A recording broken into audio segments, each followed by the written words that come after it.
Yes, yes, yes. Yes. Perfect.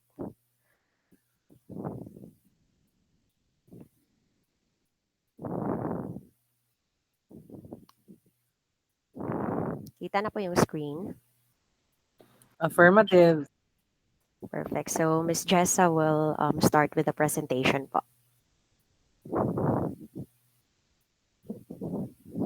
Jess. Good evening, everyone. Good evening, Sir Noval. Good evening, Ma'am Amugis, and of course, our research. Uh, Pakimove ako sa slide.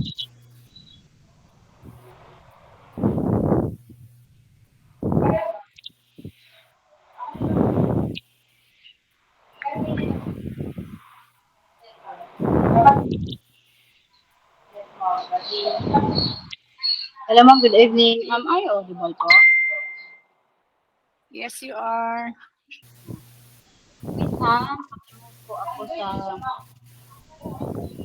Po. sa page 1, our title page. Ay, sorry. Thank you. Okay.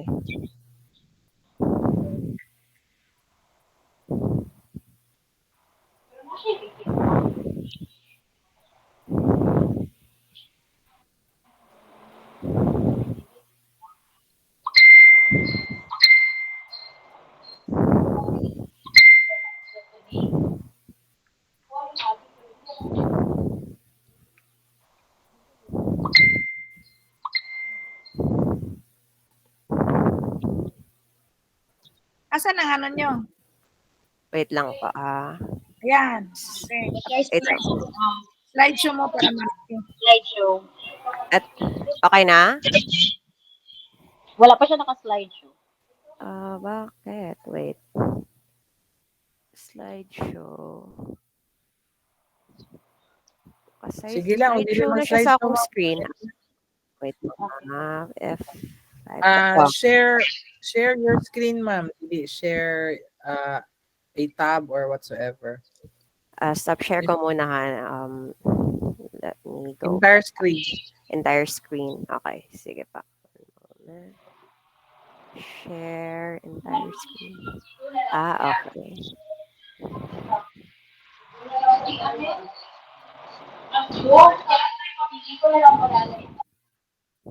Eto po. What about now? Good. Okay na? Okay. Okay. Perfect. Okay, right. Our topic, our research method is from the group 3.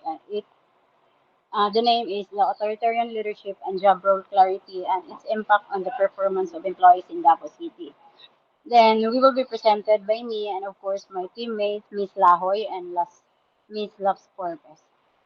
The next is our problem scenario for the next slide, Miss Han.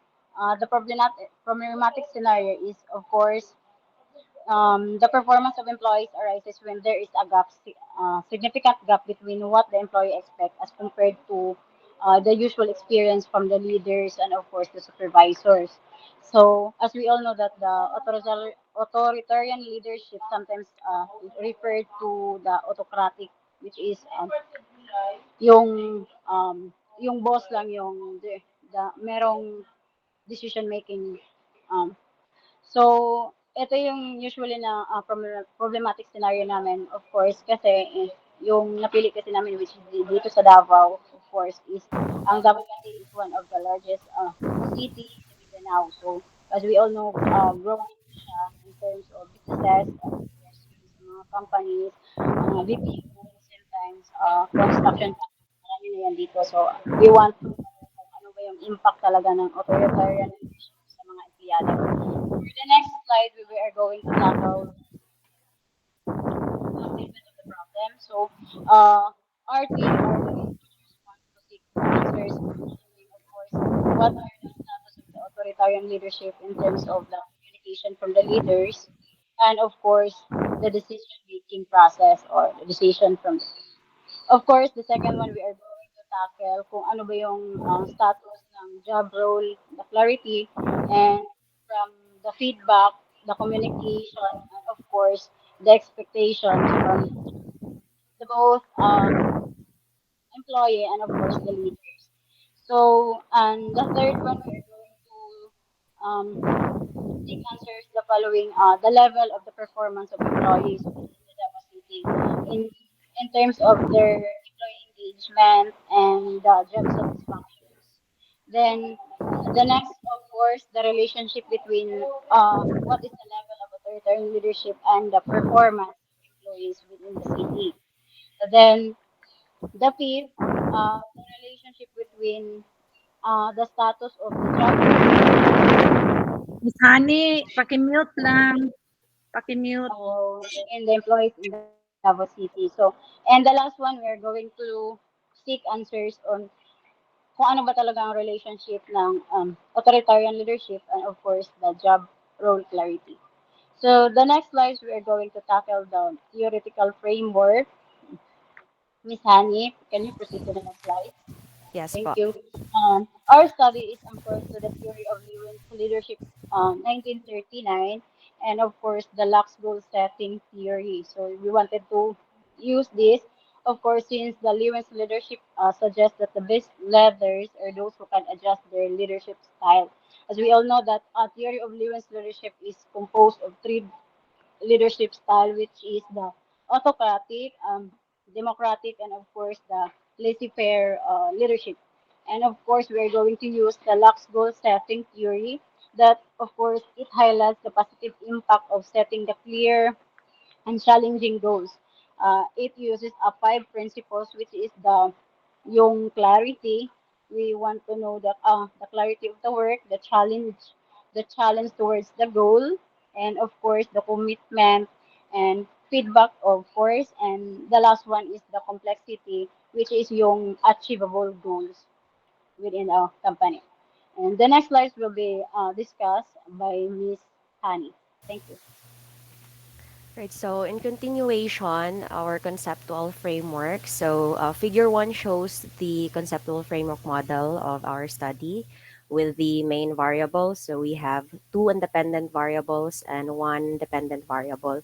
So on the two boxes on the left side of the figure shows the two independent variables, namely the authoritarian leadership and the job role clarity, while the box on the right side naman is our dependent variable, which is the performance of employees in Davao City. So authoritarian leadership and job role clarity will be analyzed on how they impact the performance of the employees in Davao City. So next will be the research design. So the study employ a quantitative research design with a focus on descriptive correlational approach. Quantitative research involves the measurement and analysis of variables using numerical data and specific statistical techniques. It seeks to address questions such as who, how much, what, where, when, how many, and how. According to Leedy and Armrod and Williams, quantitative research involves quantifying data to support or challenge challenge knowledge claims. So quantitative research utilizes inquiry strategies such as experiments or surveys. And in our case, we will be using standardized questionnaire. So we will also employ descriptive correlational design as we wanted to find out the relationship between our independent variables and dependent variables. So a few minutes ago, Ms. Jessa presented our statement of the problem, and we have at least three relationship questions. Uh, we wanted to know what is the relationship between the level of authoritarian leadership and the level of performance of the employees in Davao City. We also wanted to know the relationship between the status of job role clarity and the level of performance of employees in Davao City. And lastly, we wanted to know the relationship between the level of authoritarian leadership and the level of job role clarity. So next will be the research locale. So the research is centered in Davao City, chosen for its status as the largest city and industrial hub in Mindanao.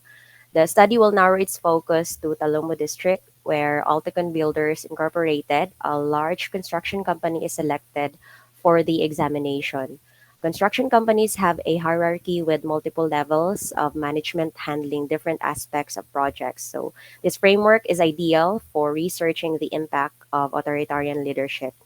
The hierarchy has an impact on how individuals communicate and make choices. So, at each level, authoritarian leadership can manifest differently, and analyzing these distinctions can help understand its impact on employee performance. So next will be discussed by Ms. Aloha, the research respondents. Good evening, everyone. So, for the research respondents, since we are very specific with our respondents, as said by Ms. Lahoy, we are planning to conduct this research at Ulticon Builders Incorporated. Their current employees as of the moment is 2,000 employees. So the Alticon Builders Incorporated is located in Talomo District. So the proponents will determine the respondents of the study using random sampling, specifically the simple random sample method. So the respondents are personnel from various departments, and the sample size of 333 was selected using Sloven's formula to ensure a broad representation across functional areas. Respondents must also show a willingness to engage in the survey. This careful screening method was designed to ensure that the study's respondents had significant and relevant insights into the organizational setting. um, for the data gathering procedure.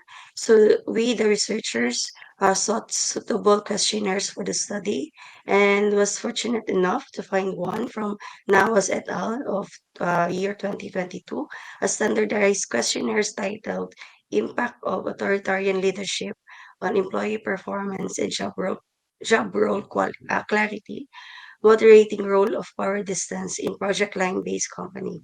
So next, the researchers plan to ask Ulticon Builders Incorporated, a construction company in Davao, for permission to conduct a survey.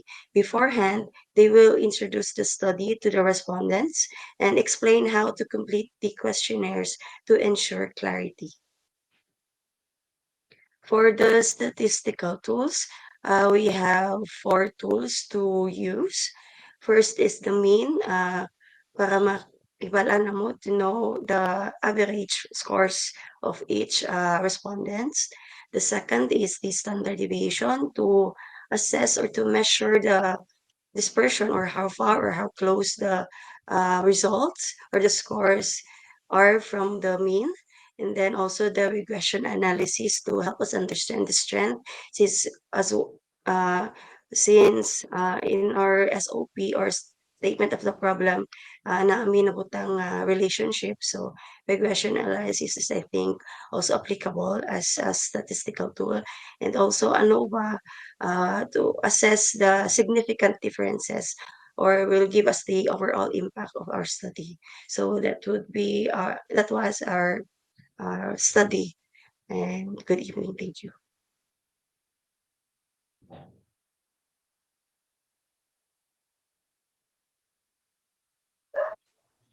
Sir, Doc Nubal, are you still there? Ah, yes, sorry. Atake kong sinusitis. Wait, ha? This is Gumuba. Gumobao's group, right? Yes, sir. Tama ako? Yes po. Sige, okay. Ah, basically, I have issue on the choice of authoritarian leadership vis-a-vis job role clarity that has to go to in measuring the performance, more particularly when I look at the respondents who are employees. Why? Because general rules in management says that Upon authoritarian leadership, there is always a negative performance implication on the employees. Yun lang yung akin doon.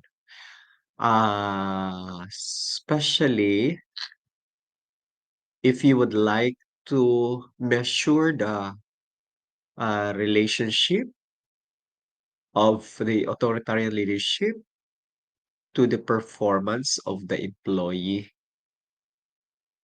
Nevertheless, the job role clarity is very clear that it may have implications on the performance. I would love to see the results eventually, if this will be pushed through, if the training and development would impact performance employees. Yun yung aking contention on. Sorry for my voice ha, kasi nagsarado aking ilong. However, if you really push through with this, despite na mayroon siyang konting, what is that? You can already detect the result on the test of relationship of leadership to performance, particularly authoritarian, kasi hindi man in-inclusive ang lahat ng leadership style. Sana inclusive yun, tapos inisa-isa natin yung leadership style. Mas para sa akin I go with that para makita natin if it pairs with job clarity kung ang laissez-faire ba, 'no, na makapag-relate ba sa job role clarity kasi, they can explore and everything like that. Okay. At any rate, yung general comments ko is the same with the rest, 'no? Yung you need to improve the background of the study to present the five paragraph ruling of problematic issues, paragraph 1, paragraph 2, the relevance of your performance or employee performance, I should say, and the third paragraph should be uh, findings of previous studies, but it has to follow the 10-year recencies of 2013 to 23. Findings on IV1 has a relationship with IV2, with DV, and IV2 has a relationship with DV. Yun dapat i-present sa paragraph 3 and paragraph 4. Kailangan kung sa korte pa, duphan nimo nga naay panginahanglan mag-conduct ani nga research kay sa dami-dami ng mga nabasa mo na mga studies, wala pang study na explore on the authoritarian leadership and perhaps with the job role, ano yun, and performance. Okay? If there are, pero iba yung mga variables. Okay? Now, your fifth paragraph will be the dissemination, which I cannot see here, but you only mention. At saka, take note that the last paragraph, wala tayong in-text citation, no? Because this is uh, personal stance, own words mo, declaring paano mo i-disseminate yung findings na study mo kung matapos na. In the statement of problem, if you would like to take my suggestion to change authoritarian leadership into training and development, then that goes to say na ang iyong tawag niyan, related literature, meron lang baguhin in terms of training and development. Okay? Now, kasi you are trying to measure performance eh. Mahirap yata i-measure ang performance sa authoritarian kasi kung sa Bisaya pa, kabalo na tandaan na di yun sila kalihok. Authoritarian eh. Okay. Ang inyong SOP 4 and 5, isahin nyo yan. Yeah? What is the relationship? Instead of what is there significant relationship between authoritarian leadership and uh, performance? That's 4.1. 4.2 will be yung role, job role, and performance. So the 3 will be which between authoritarian and job clarity significantly determine performance. In that sense, yung inyong title will be authoritarian leadership or determinants of employee performance in Davao City. Okay, or determinants of employee performance of, you mentioned what industry is that, perhaps? Okay, in Davao City. Dayon, katong sa ano, sa inyong review of related literature, ipapa-improve ko lang siya, no? Na all implications. Mahirap kasing i-place dito na parang nagle-lecture ang RRL, no? Wala tayong makuha dito na mga, how do you call it, mga yang relevant na discussion na ang variable na tawag nito authoritarian leadership, baka may impact siya or maka-implicate kunyari doon sa employee performance, okay, so on and so forth. Yun dapat ang laman ng RRL. And then after the RRL, again, provide another segment which is correlation between variables para ipakita mo dito ang there are really, no? There are possible relationship with the interplay of the variables. Then I suggest the research objectives, tanggalin nyo na kasi our institution follow an SOP format. Your theoretical framework, you may use Campbell performance kasi si Campbell will touch leadership with regards to performance. Okay? And then if you follow the meron kang 2 to 3 pages of relationship between variables immediately after the literature, then you can extract some of which para ilagay mo dito sa paragraph of propositions after the theory ni Campbell.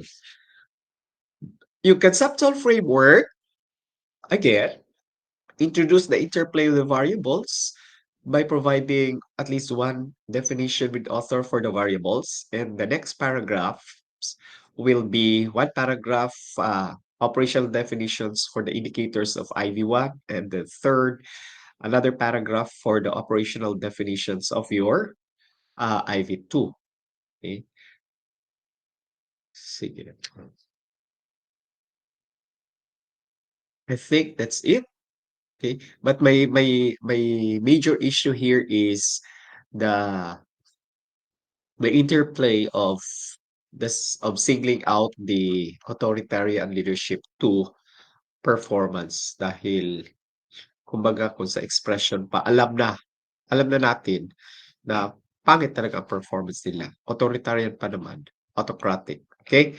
So that's it. Thank you very much. Do you have any questions? Jessa, do you have any question? Yes, hello sir. I-ask ko lang, so you prefer to change as the title of our study Into training and development. into training? Okay, sige, sige.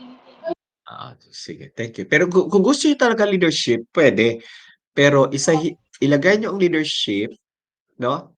Leadership styles, pero pag-treat natin, pag-measure natin, tatarin natin ang bawat leadership style, no? Hindi natin isahin. Yun siya nice kasi para makita natin. Baka pala lalabas na si autocratic is talagang appropriate para sa job. Ano 'yan? What's your IV2? Job role Job clarity po. job role clarity. Basig baka ang mga empleyado mas ma-clarify nila ilang trabaho kung naiisog, ano. Pero alam naman natin, may mga general statements na tayo, findings and theory about that. Pero if you want leadership para tatarin natin, treat it as one variable, treat it as one variable, pero itagod-tagod kumbaga pagdating ng measurement natin 'yan. Mas maganda siya. Okay, or kung ayaw niyo mahago, then take the training and development. It's very appropriate ng kayong yung study ninyo na tawag nito, yung study ninyo na job role clarity. Okay. Or even if you would like to take the work orientation and job role clarity. Yan. Sige, I think that's all. Thank you very much. Yung appropriateness lang ng aking tinitingnan. Thank you. All right. Thank Okay. you, Dr. Joseph. Oh, Sige, thank you, Doc Gavino. Anyway, sige, pare-pareho lang man gyud mo ani og ano no. Ah, i-edit. Okay. Can you hear me? Madunggan ba ko? Yes po. Yes. Yes Ah, po. I'll be sending you a sample no proposal. You can actually have that as your reference in um, editing your paper. So, yung sa methodology ninyo, you really have to discuss no with author yung at first no you have to float what quantity that you're going to employ quantitative research design, specifically descriptive correlational. Then you define a quantitative, what it seeks to measure. Then you in the tapos with author yan, then in the context of your study, you've defined naman quantitative here, but you failed to mention or discuss what quantitative design seeks to measure, no, in your study. And then the second paragraph would be descriptive, research design, define, and contextualize. The third paragraph would be correlational design. You define it, then you contextualize it. Contextualize meaning to say, how are you going to use descriptive correlational design, for instance, in your study? What will it measure in your study? The relationship of IV and the DV, ganon. But you have to spell out the IV and the DV. So you've chosen ano ito? Research local is in Davao City, no? Okay. You have to ano um justify no the choice of local. So specifically ano man ito? Construction company, no? Pwede siya that there is a growth of as to the number of construction companies here in the the city, no? And you have to support that claim. Okay?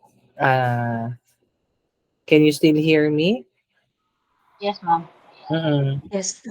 Hindi pwede na may rationalization kayo and then walang support. Meron talaga yung support kasi um, it's not you who will actually inform the public that there's a growth in the number of ano. Maybe you can call out data from DTI or Bureau of yung basta certain statistics that would show there's a growth in construction companies here in Davao. And then specifically in Alticon Builders, so sige, pwede siya, sorry, or among ano na lang siguro, construction companies here in Davao City. May classification ba ang construction companies? May classification ba sila? Class 2, Class A, B, C, ang ganoon. How big a construction company is? Meron wala? We are meron not sure, ma'am. Pero I think meron po. Oh, sige. Yung gano'n, bakit specific yung ano, yung construction companies na yun? Kasi you cannot compare kasi, for example, yung Class A sa B sa C. There are kasi construction companies who will just be building commercial buildings, no? Yung iba residential. So, iba ang need ng yung nasa commercial, iba ang need ng nasa residential. Iba yun din yung need, yung ang kino-construct nila bridges and so on and so forth. Okay? So, you have to be very, very specific on mas okay siya kung construction companies in Davao City pero specific siya na type, ha? And then, kasi uh, the one who will benefit, this study would be significant to those construction companies. They can learn from the findings of the study. And then, uh, Tapos iba din yung culture, no? So, sige, 333. Sloven's formula, okay ako dyan. So, sampling technique ninyo, yung sampling technique is probability sampling, okay, random. And then, okay. Tapos, ang research instrument ninyo, ibahin ninyo, di ba? So, you have to explain or discuss per part. Then, you mention the author and then the convex alpha. Kung walang convex alpha, so mag-pilot test kayo to determine the reliability. And then, how many items.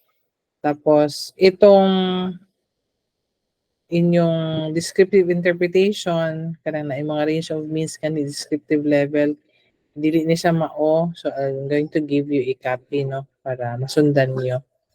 Okay. So, ang data gathering procedure, okay, do not fail to mention that you're going to seek or secure clearance from REC, yung ating ethical clearance, no? And then, you have to write letters to the construction companies, and then, the specific procedure talaga of gathering the data and how you're going to recruit the respondents, the duration of answering the survey questionnaire, and the duration of collecting the data. Okay, estimate lang mga 2 weeks, 1 month, yung ganoon, ha? Then, statistical tool, are you going to test a significant difference? Hindi, no? Diretso kayo sa mean, standard deviation. Pearson R, i-add ninyo Pearson R kasi mag-correlational kayo. Kung walang significant difference, so i-delete ang ANOVA. Okay? Tapos, Noted po, Doc. ang dali ha. Employee well-being, naging yung ethical consideration. Mali. So, in the context also of your study, ang ethical considerations, do not just copy and paste it from another source, no? I-contextualize nyo din sa study ninyo. Okay? And use APA 7th edition in your references. Alright? So, kanino ko ibigay yung sample? Sino ang leader? Kay Miss Jessa po. Jessa. Sige. Gumubaw. Alright, sige. I-chat ko lang, Miss Jessa, ha? Sige po, ma'am. Okay. Do you have anything to ask? Be clarified on? Wala na? Wala na po, Doc. Thank you. Okay. Thank you. Congratulations. Thank you, Goodbye. Doc. Thank you, Doc. Bye-bye. Okay. Next group. Group 4, please. Good afternoon po. Good evening na. Ay, good evening. Di ay, hala, sorry.